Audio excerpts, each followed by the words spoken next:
Hi everyone, in today's tutorial, we will show you how to fix the Tradingview chart not loading. If your charts are not displaying properly, we will guide you through some simple troubleshooting steps to get everything working again. Now let's get started.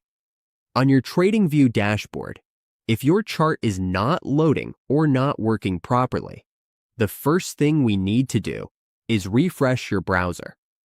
A quick browser refresh can help the chart load correctly. If it is still not showing properly, the next thing we need to do is restart your modem or router.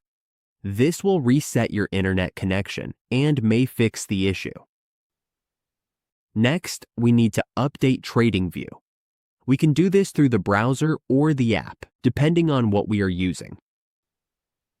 After that, let's clear the cache and data.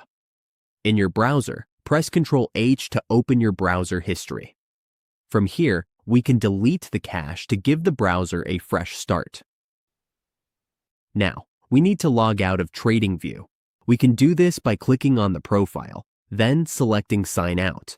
Once signed out, sign back in to refresh the account. Next, restart your device. Whether it is a laptop, mobile, or tablet, a simple restart can clear up any issues. Finally, reinstall the app. If we are using the Tradingview app, uninstalling and reinstalling it can help fix the problem. Once we have gone through these steps, the Tradingview chart should load and work properly again. That's how we fix the Tradingview chart not loading. With these simple steps, we can get our charts back up and running smoothly.